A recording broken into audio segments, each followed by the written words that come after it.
7h47 ce matin avec notre invité, on revient sur les dépôts sauvages d'ordures. Oui, on a tous vu le long des routes, des champs, les autorités ont bien tenté de mettre fin à ces incivilités, mais pour l'instant sans succès. D'ailleurs, faut-il verbaliser plus les auteurs? Les sanctions sont-elles suffisantes? Vous avez peut-être un dépôt près de chez vous, dépôt sauvage, suffisant pour dissuader les indélicats de jeter leurs encombrants n'importe où. On attend vos appels, vous n'hésitez pas, vous avez la parole au 05 49 60 20 20. Bonjour Gérald Blanchard. Bonjour. Alors vous êtes vice-président de Grand Poitiers en charge de la gestion des déchets, maire de Buxerolles aussi. C'est vraiment un fléau ces dépôts sauvages, on en a beaucoup sur votre commune, même sur le Grand Poitiers? Alors on en a beaucoup partout, c'est un fléau parce que à la fois d'un point de vue de la propreté, de la salubrité parfois, parce que les dépôts sont pas toujours, il n'y a pas que des encombrants, et puis d'un point de vue d'attractivité, ça donne une mauvaise image quand même de nos villes. Et quand on parle de dépôts sauvages, qu'est-ce qu'on entend derrière? C'est quoi par exemple sur Grand Poitiers? On a beaucoup de gens, notamment au moment des déménagements, au moment des changements de logement, qui n'ont pas la déchetterie ou n'utilisent pas la déchetterie mobile comme on a maintenant sur Poitiers et qu'on va avoir sur Grand Poitiers bientôt. Et donc voilà, c'est plutôt des encombrants. Et c'est vrai que c'est complexe parce que ça se multiplie et on a toujours du mal à voir pourquoi, parce qu'on essaie de mettre en place des solutions pour les éviter. Alors on va en parler des solutions, mais il y en a de plus en plus, c'est ça? De plus en plus, je ne sais pas. En tout cas, il y en a pas de moins en moins. Ça, c'est certain. Ça se maintient. J'ai l'impression que c'est par phase. Voilà, c'est pas Nous, on regarde beaucoup les débuts et les fins de mois quand il y a des changements de logement. Donc là, ça s'accélère. En zone urbaine, c'est surtout ça. En zone rurale, c'est peut-être un peu différent. Et justement, quand il y a des dépôts sauvages, c'est qui s'occupe de les enlever? Eh bien, en général, on appelle la mairie et puis on procède au retrait. Ça fait partie des missions de la mairie. Donc, c'est les services techniques qui prennent le temps et les gens se rendent pas compte. C'est qu'une fois qu'on a enlevé le dépôt, il faut le traiter et ça a un coût aussi pour les collectivités, le coût d'enlèvement et le coût de traitement derrière. C'est-à-dire l'amener à la déchetterie après, le recycler. Voilà, c'est ça. Et tout ça, c'est un coût parce que les villes paient pour pouvoir éliminer ensuite les déchets. Alors on évoquait quand il y a des déménagements, par exemple, c'est plus des particuliers, des entreprises? Il y a un peu de tout. C'est vrai que je parle beaucoup des déménagements parce qu'on retrouve beaucoup de meubles. Sur les entreprises, il y a un vrai problème parce qu'on a un certain nombre d'entreprises, pas toutes, loin de là, qui effectivement, plutôt que de payer l'élimination des déchets, les jettent dans la nature. Et ce qu'il faut le dire, je le dis quand même aux clients de ces entreprises, c'est que souvent vous payez dans votre facture un tarif d'enlèvement. Et du coup, ce qui serait intéressant, c'est de savoir que devient parce que ce prix, parce que vous l'avez payé, mais en général, les gens l'utilisent pas pour éliminer le déchet ensuite. Alors Gérald Blanchard, je vous propose d'écouter Patrice Bergeon, il est le vice-président en charge des déchets sur la communauté de communes Parthenay-Gâtine. Et ici, c'est simple, chaque dépôt égale désormais une enquête plus une amende. Le but est déjà de trouver la personne qui a fait le dépôt sauvage. Bon, c'est pas toujours facile parce que tout le monde ne laisse pas son adresse ou son numéro de téléphone dans la poche. Quelquefois, c'est des tickets restaurants, des tickets de caisse ou des choses comme ça. Le jour où on arrive à le faire, eh bien, la communauté de communes met en place une contravention. Donc, c'est un montant de 100 € à forfait. À ce jour, donc, on a à peu près 27 personnes qui ont été verbalisées. Alors Gérald Blanchard, enquête, amende, on fait aussi ça à Grand Poitiers? On fait aussi ça à Grand Poitiers. Moi, j'ai la chance, c'est pas le cas dans toutes les villes, d'avoir une police municipale dans ma ville, où la police municipale a comme mission effectivement de trouver l'auteur, de détecter et ensuite de verbaliser. Mais nous, on a mis en place un système où on fait payer l'enlèvement quand on trouve la personne. Ça va plus vite. On n'a pas besoin d'attendre le résultat du tribunal, c'est immédiat. Mais comment on le trouve? Comment on retrouve l'auteur de... Alors, beaucoup de fois, c'est ça arrive souvent.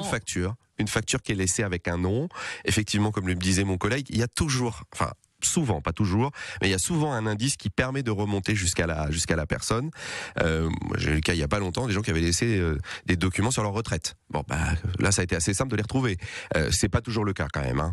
Et du coup, on va les voir et on leur donne la facture en disant voilà, ça va vous coûter tant de enlever les déchets. Alors moi, il m'est arrivé un dimanche matin, on découvre un des déchets, je trouve le nom, je trouve l'adresse et je me rends au domicile des habitants et je leur demande pourquoi. Et du coup, ils m'expliquent qu'ils ont déménagé et qu'il y avait beaucoup de monde à la déchetterie et qu'ils ont fait demi-tour. Bon, je leur ai laissé 24 heures pour retirer les déchets, ils les ont pas retirés. Donc ils ont à ce moment-là été, alors pas verbalisés, mais on a appliqué un tarif d'enlèvement. Moi je l'ai mis à 350 €. Ça comprend l'intervention de la police municipale, l'intervention des services techniques et ensuite le traitement. Mais ça suffit pour dissuader 350 €? c'est pas suffisant.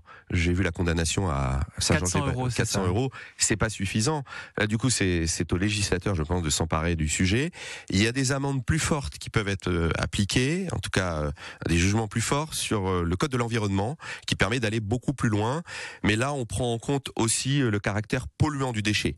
Oui, c'est plus des déchets d'entreprise généralement. Voilà, c'est ça, exactement. Et là, ça peut aller, j'ai pas les sommes en tête là, mais ça peut quand même monter jusqu'à 15 000 euros pour les entreprises. Voilà. Donc là, ça peut être autre chose déjà.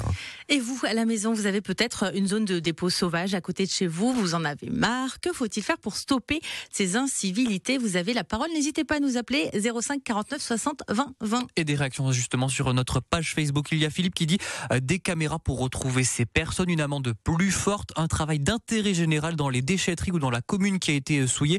Il y a Caroline aussi sur Facebook qui ajoute des systèmes de surveillance, caméras, drones qu'on déplace de manière aléatoire. La vidéosurveillance, en quelque sorte, ça serait possible, ça serait une solution presque. Alors écoutez, moi je vais vous dire concrètement, j'ai équipé des zones de la ville en vidéoprotection. Il n'y a plus de déchets à cet endroit-là. Donc forcément, oui, ça marche. Par contre, le souci, c'est que dès qu'on va installer un endroit, le déchet va aller ailleurs. Mais est-ce que oui, c'est pas le risque que les déchets soient après jetés peut-être dans la nature, dans des ça forêts? Arrive. Nous, on a les vallées à Buxerolles. On a fermé des accès pour pas que les véhicules puissent y aller. À certains endroits, ça a fonctionné. Mais la vidéo, ça fonctionne. Mais ça peut aussi, en tout cas sur la partie des déchets, ça peut détourner vers un autre endroit. Alors vous évoquez ce couple-là qui est déménagé, qui avait laissé ses encombrants sur le trottoir, en évoquant la déchetterie qui n'était pas ouverte, où il y avait trop de monde. Est-ce qu'il n'y a pas un travail aussi peut-être à faire sur l'accès aux déchetteries de Grand Poitiers? L'accès aux déchetteries à Grand Poitiers, tout le monde a à peu près accès à 15 minutes d'une déchetterie. Donc objectivement, je pense que c'est pas une bonne raison. Oui, mais elle n'est pas ouverte tous les jours. Oui, enfin souvent elle est ouverte le week-end et on déménage plutôt le week-end, donc c'est quand même un peu plus simple. On a mis en place aussi des déchetteries mobiles. On a aussi un dispositif à Grand Poitiers qui permet de faire un ramassage à domicile par le biais d'une structure qui s'appelle Rebond Insertion.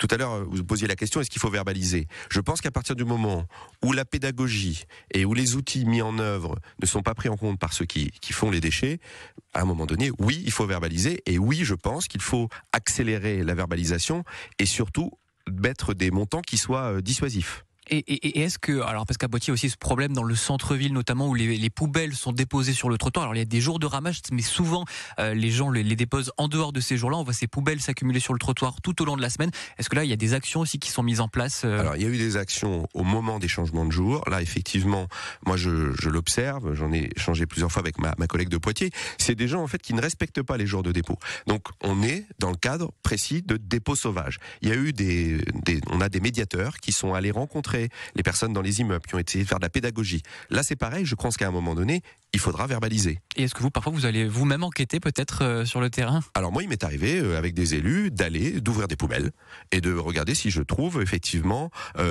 une facture. Il y a quand même souvent un document. Le pire, c'est sur les cartons, parce que quand vous vous faites livrer, il faudrait arracher le carton. Oui, ça arrive très souvent, et oui, ça m'est arrivé de retrouver et d'appeler. Moi, j'appelle directement quand je trouve le numéro de téléphone. Est-ce que vous avez espoir qu'un jour on mette fin à ces dépôts sauvages?